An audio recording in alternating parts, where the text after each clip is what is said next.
E aí pessoal do canal, tranquilo? Então, a gente faz essa sequência aí de vídeos do professor Olavo de Carvalho, onde a gente tira lá alguns textos do Facebook e coloca aqui no YouTube. Essa aqui é a segunda parte. Nessa parte que ele fala sobre o Foro de São Paulo. E em todos os vídeos a gente coloca sempre no final algum trecho de vídeo dele ilustrando o que a gente falou aqui, tranquilo? A gente vai continuar sempre apoiando nosso governo, independente de qualquer vídeo que a gente colocar aqui, o nosso apoio ao governo e ao nosso presidente será sempre o maior possível. Sempre estaremos do lado dele, porque são os dois pilares do Brasil, Jair Bolsonaro, que é o nosso presidente, e o nosso grande professor Olavo de Carvalho, tranquilo? Então é isso aí, confira suas inscrições aqui no nosso canal e no canal do professor Olavo de Carvalho. Segue a gente nas redes sociais, os links estão todos aqui na descrição. Quem puder, apoie o nosso canal, seja membro, ou se quiser fazer algum outro tipo de ajuda, os links também estão na descrição do vídeo. Tranquilo? Então é isso aí, fique com o vídeo. Sempre com Deus, pátria, família e liberdade. Valeu, forte abraço. Será que decorridos 30 anos da fundação do Foro de São Paulo, alguém ainda é estúpido o bastante para ignorar que o comunismo é a força política mais organizada e rica do continente latino-americano? Nada é mais significativo da vigarice geral brasileira do que o fato de, no meio de tanto falatório anticorrupção, nenhuma só alminha se lembrar de investigar de onde vem o dinheiro do Foro de São Paulo. Perguntar não ofende. Entre os civis que sofrem perseguição por apoiar o presidente e os militares que ganham bons salários para estar ao lado dele, quais ele deveria respeitar mais? Restaurei a vida intelectual do Brasil, e esses generais acham que tudo que fiz foi criar um grupelho de disputadores de carguinhos? Medem-me pela sua própria estatura de carreiristas, porque nada conseguem conceber acima dela. Ser moderado entre a facção que exerceu a completa hegemonia por meio século e aquela que ainda não conseguiu sequer ter um partido, um jornal ou uma universidade é, obviamente, ajudar o forte contra o fraco. Os generais são culpados disso. Digo isso na cara deles. São pérfidos e indignos de confiança. Esses generais agem mais por inveja do que por patriotismo. Combatem mais o olavismo, um fantasma que eles mesmos inventaram, do que jamais combateram o comunismo e o império do crime. Hoje eu li no Diário do Cu do Mundo uma notícia assim. Em 2006, o filósofo, entre aspas, Olavo de Carvalho, guru de Bolsonaro, já denunciava a URSAL. A URSAL, União da República Socialista Latino-Americana, órgão do Foro de São Paulo. Muito bem. Veja, então, quer dizer, o Diário do Cu do Mundo está reconhecendo que 12 anos atrás eu dei uma notícia que eles só perceberam agora. Ou seja, o indivíduo está fazendo uma confissão de total incompetência jornalística, né? E ainda faz isso de cabeça erguida e fazendo pouco da fonte que ele está copiando com 12 anos de atraso. Quer dizer, em vez de procurar os fatos, ir nos documentos, etc., o desgraçado espera a coisa sair na televisão, num debate eleitoral 12 anos depois, para daí ele... o Olavo de Carvalho já falou 12 anos atrás. Puta que pariu. Isso só pode acontecer no Brasil. No Brasil. Quer dizer, o sujeito está confessando a sua inferioridade com áreas de superioridade. Né? Quer dizer, você mostra que não é jornalista porra nenhuma, porque, aliás, seu pai já não era. Era o Kiko Nogueira, o pai dele era o Paulo Nogueira, né? Fundador do Diário do Cu do Mundo, já não era jornalista. Isso é muito menos ainda. Então, é o seguinte, é um negócio que está tomando no cu e se fazendo importante, dizendo, peidei no pau dele, peidei no pau dele. Sim, é verdade. Minha piroca está no seu cu faz 12 anos. 12 anos. E você está aí, peidei no pau dele, peidei no pau dele. Ainda sai, né, que fazendo show, né, cantando, peidarei, cantarei, nele blue, com pinto no cu. No Foro de São Paulo. Muito bem. O Foro de São Paulo foi fundado em 1990 por Lula, Fidel Castro e Frei Beto. A ideia parece que foi do Frei Beto, que passou para o Lula, que passou para o Fidel Castro, que adorou a ideia. E era articular todas as organizações de esquerda e restaurar o movimento comunista na América Latina, que naquela altura estava em crise por causa da queda da União Soviética. Quando passaram, no 15º aniversário do Foro de São Paulo, o Foro de São Paulo já tinha mais de 200 organizações que pertenciam a ele, entre as quais tinha partidos políticos legais, organizações terroristas, narcotraficantes, tudo misturado, tá certo? Numa suruba política dos demônios, né? Então, dizer que não há associação entre PT e Farc, isso é mentira. Porque se não há associação, eles não iam fazer assembleias juntos e tomar decisões juntos e assinar solidariamente. Então, a existência da conexão PT-Farc é uma coisa que está documentada nas atas do Foro de São Paulo, assinada pelo seu então presidente, o senhor Luiz Inácio Lula da Silva, que eu mesmo publiquei as atas quase completas de tudo que eu pude obter no meu semanário eletrônico Mídia Sem Máscara. Parêntese, o Mídia Sem Máscara é uma tribuna aberta para quem quer que tenha crítica para fazer à esquerda. Está aberto para todo mundo. Eu não fiscalizo o que sai lá. Tá? Qualquer um pode escrever qualquer coisa que não seja evidentemente imoral. O único sujeito que eu mandei calar a boca foi um sujeito que começou a publicar uns negócios antissemitas lá, mandei parar. A única vez que eu interferi para publicar alguma coisa, depois de muita queixa, depois de receber carta de um monte de associações judaicas, daí eu reclamei. Mas o jornal é livre, o que sai lá não expressa o meu pensamento, mas o pensamento dos seus autores. Bom, mas publiquei tudo isso no Mídia Sem Máscara, já vai fazer anos. Então, a documentação está lá, está acessível. Quem negar, dizer que é teoria da conspiração, é um canalha mentiroso e eu provo isso aí. Se é teoria da conspiração, se eu estou inventando coisa, então faz o seguinte, me processa, diz, senhor Olavo, você inventou o Foro de São Paulo, pois aqui não teve você vê, aqui nos Estados Unidos, teve uma reunião do Council of Foreign Relations, que é o maior think tank, e o especialista, entre aspas, em América Latina, o Sr. Kenneth Maxwell, disse, esse negócio de Foro de São Paulo, ninguém sabe disso aí não existe, isso foi inventado por um maluco lá do Rio de Janeiro, que sou eu, morava no Rio de Janeiro na época, mas está aqui as provas todas, está aqui os documentos todos. Quer dizer, o processo de ocultação, porque isso não é ignorância, ignorância é quando ele não tem acesso aos fatos, mas quando você entrega os fatos na mão dele, é alegar ignorância, então isso é ocultação proposital. Por que ocultação proposital? Porque em todos esses órgãos de mídia, a redação é maciçamente esquerdista e o dono do jornal, do canal de televisão, tem medo de desagradá-los. Então fica na mão. Os donos de mídia no Brasil são empregadinhos dos seus empregados. Os caras fazem a caveira do patrão e ainda dão ordem e o desgraçado obedece. Tá entendendo? Então todo mundo ocultou durante 16 anos. Esse é o maior escândalo jornalístico de todos os tempos. Você vê aqui nos Estados Unidos, por exemplo, o pessoal conseguiu tem o negócio dos documentos do Obama, que é tudo falsificado, eles conseguiram esconder durante 2 anos. Depois estourou, e todo mundo já sabe. Agora, no Brasil, não. A maior organização política que já existiu na história de toda a América Latina cresceu em segredo, protegida pelos órgãos de mídia brasileiros. O que é isso aí? Delegacia do consumidor neles. Você me promete uma cobertura isenta e olha o que você me dá. Você só me dá mentira, blindagem de político ladrão, é isso que você está fazendo. Vamos proibir. Se você permite que o governo vá proibindo essas coisas, nunca mais para. E nada disso foi feito com discussões políticas, não houve doutrinação alguma.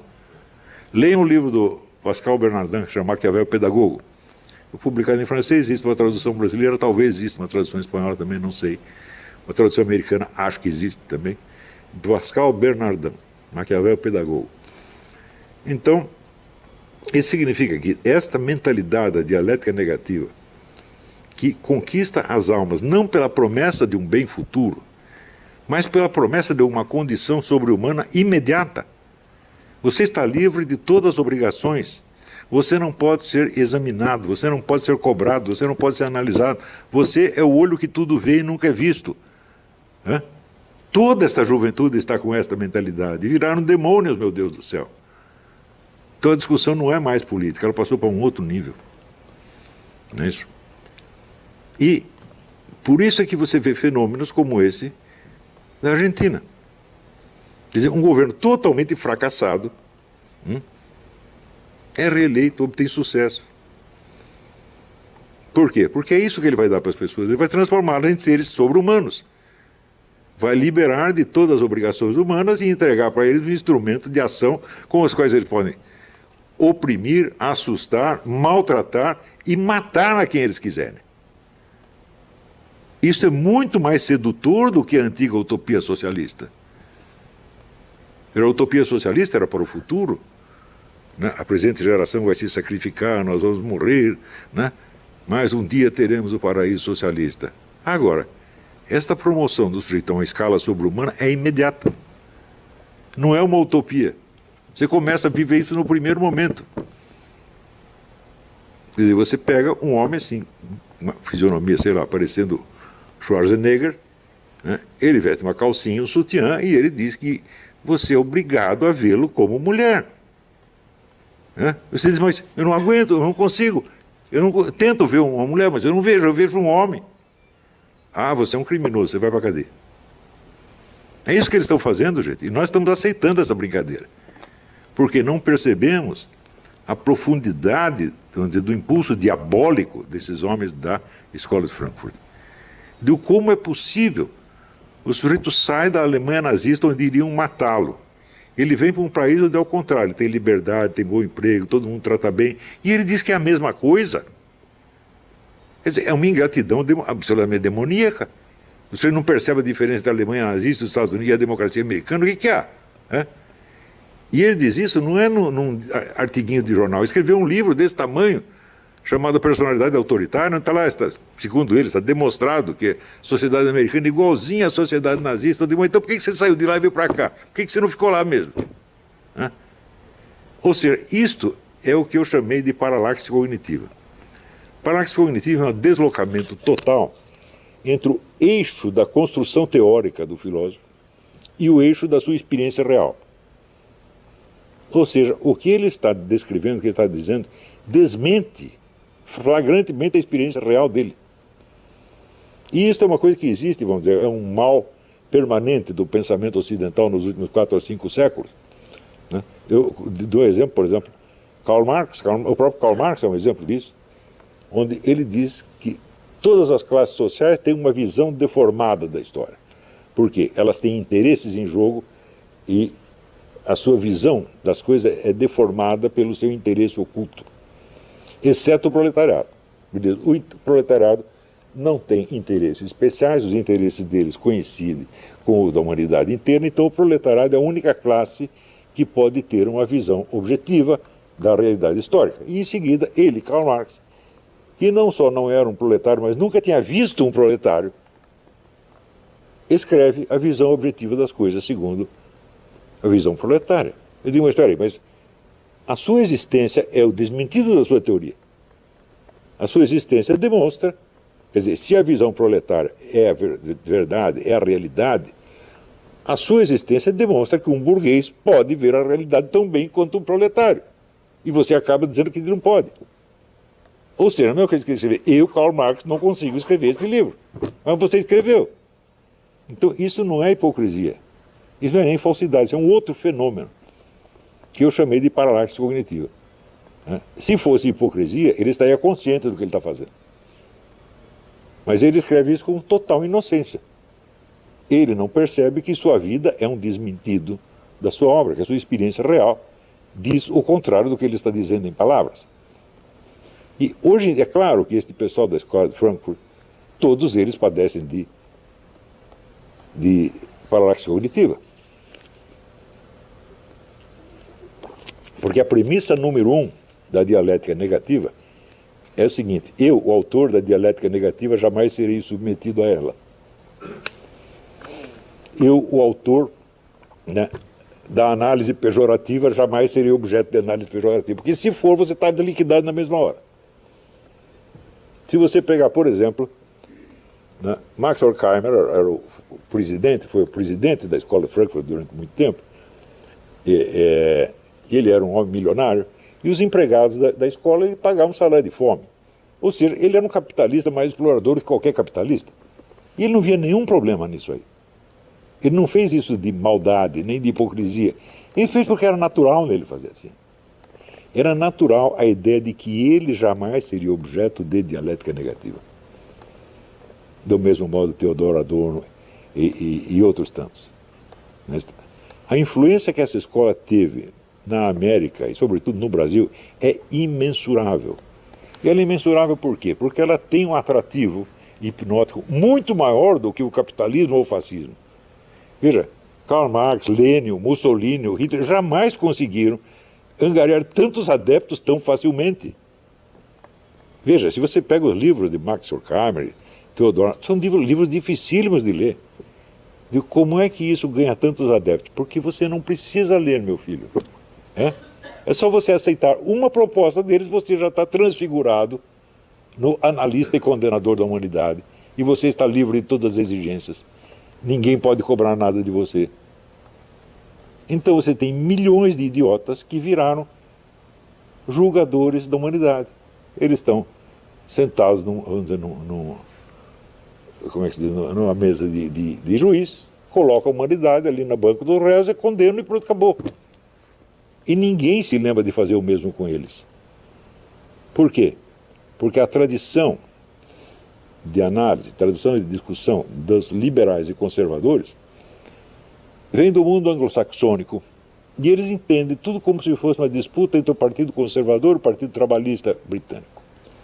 Os dois sentados no parlamento, cada um do seu lado, discutindo educadamente, de vez em quando um fazendo umas piadinhas sobre o outro, e tudo não passa disso. Ora, a política da escola de Frankfurt não é apenas de destruição do capitalismo, é destruição de tudo exceto eles.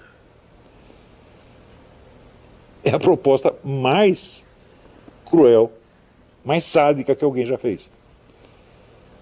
E até hoje ninguém percebeu isso. Por quê? Porque os homens da escola de Frankfurt jamais pertenceram ao Partido Comunista Soviético. Então todo mundo diz, não, eles são comunistas, mas eles são mais moderados do que Stalin. Fala, não, Stalin comparado com eles era um doce de coco, era um anjinho. Stalin nunca disse que era para destruir tudo que existia de bom. Eles disseram. Por trás de todo bem existe um mal. Para dar um exemplo de coisa ruim que eles desejavam destruir, Michel Foucault, que foi um discípulo deles e até radicalizou a proposta deles, ele era contra as pessoas terem paz. Ele achava que a pior coisa do mundo é a existência de paz. Por que para nascer nós precisamos de um pai? Que coisa mais injusta. Nós precisamos acabar com isso. Você vê que isso ele era contra o capitalismo? Não. Ele era contra o capitalismo, contra o socialismo, contra a natureza, contra a história, contra tudo. Só não era contra ele mesmo. Pierre Magnard, que sim, é um grande filósofo, foi colega dele, amigo dele, né? Disse, ele sempre foi louco. E, no entanto, as pessoas leem. Claro, o Michel Foucault não é nenhuma besta, de vez em quando ele tem umas intuições brilhantes sobre isso, sobre aquilo. Mas essa é uma característica a diferença fundamental entre a filosofia antiga e medieval e a filosofia moderna é o seguinte. Em geral, os filósofos antigos, como Platão e Aristóteles, eles têm razão no conjunto e eles erram num monte de detalhes. O de hoje é o contrário, eles erram no conjunto, mas acertam em um monte de detalhes. Você lê as obras de Karl Marx faz análise brilhante sobre isso, sobre aquilo, sobre aquilo. Quando você vai ver o conjunto, não faz sentido nenhum. E o Michel Foucault, a mesma coisa. Michel Foucault faz análise, por exemplo, faz análise do quadro do Velázquez, das meninas, A análise é brilhante, claro, mas o conjunto da filosofia do Michel Foucault não faz o menor sentido. E ela é baseada no quê? Na maldade. Este é o ponto. Nós não podemos aceitar essas pessoas como interlocutores genuínos. Dizer, não, eu sou apenas contra as suas ideias, mas vou preservar a sua pessoa. Fala, não, meu filho, suas ideias até que são boazinhas, que não prestem a sua pessoa. Não. Esse aqui é nosso estúdio aqui improvisado. A gente teve que mudar do outro lá. Tô aqui gravando aqui no meu quarto. É isso aí. Bola pra frente, quem puder, apoie o nosso canal, seja membro. Agora a gente vai ter vídeo semanal aí sobre o governo Bolsonaro. Em apoio aí ao governo. Vamos fazer direto. Tamo junto aí. E bola pra frente. Valeu, forte abraço. Na comunidade a gente sempre coloca link dos livros. Tem esse livro aqui, Política, Ideologia e Conspirações, que é muito bom. A Corrupção da Inteligência, de Flávio Gordon. Tudo tem lá os links. É da Amazon. Você pode comprar que o livro chega na sua casa. Dá essa força aí pra gente. Compra os livros com a gente. Beleza? Segue a gente no Instagram, no Twitter. E se inscreva aí no canal.